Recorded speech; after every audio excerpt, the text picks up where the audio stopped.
When I moved to Minnesota to pastor for a few years there, we began to develop further something that was in an embryonic form in my heart earlier on, and that is to develop the concept that the entire church was to be a house of prayer. Not just the church building, but everything about the church was to be centered in around this concept of the church being a house of prayer. Jesus said that his house, that the Father's house would be known as being a house of prayer, that above everything else, above it being a house of worship, above it being a house of preaching or a house of discipleship, it would primarily be known as a house of prayer for all nations. So what we began to develop, and I don't think we sufficiently developed it to its furthest extent, but it was the idea that every ministry was to be birthed in prayer, saturated in prayer, followed through with in prayer, even carried out through the ministry of prayer. That prayer was the primary means by which ministry was executed, either private prayer, one-on-one with the Lord, or group prayer, or ministering to people through prayer ministry, covering ministry in prayer, whether it be counseling or whatever, that prayer be at the center focus of it. And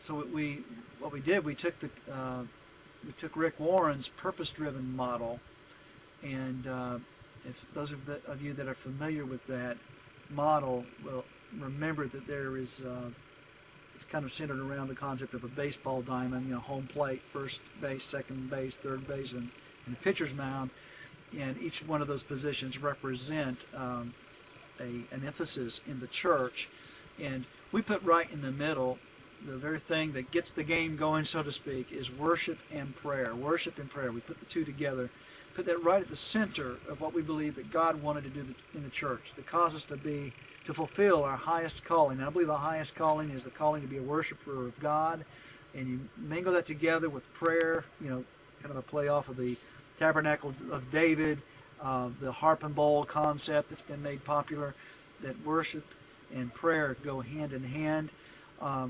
We put that right at the center of what we were doing, made it the central emphasis of the church, believing that out of that would come a healthy, wholesome, empowered ministry of evangelism, ministry of fellowship, ministry of discipleship, ministry of leadership development, and commissioning of people into ministry. That even administration, healthy administration, would rise out of that.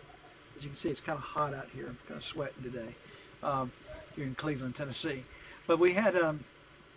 I really believe we had the heart of God about that we had joined our heart with God's own heart. Well, what am I doing now? Right now I'm teaching in Cleveland, Tennessee at the Church of God Theological Seminary, teaching a course on developing congregational prayer ministries.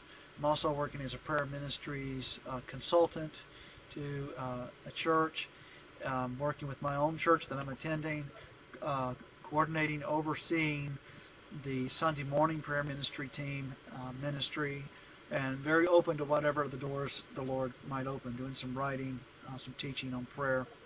And of course, as we've been doing since about 1998, been running the Draw Near website with an emphasis on revival and harvest and prayer and spirit-enabled ministry.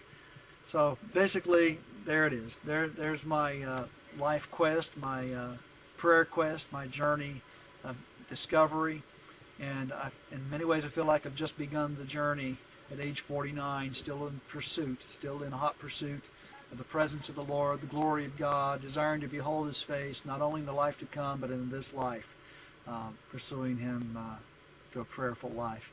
May God bless you. Hopefully there's something in all that story that resonates with your own spirit. May we all obey the callings of God that are upon our lives.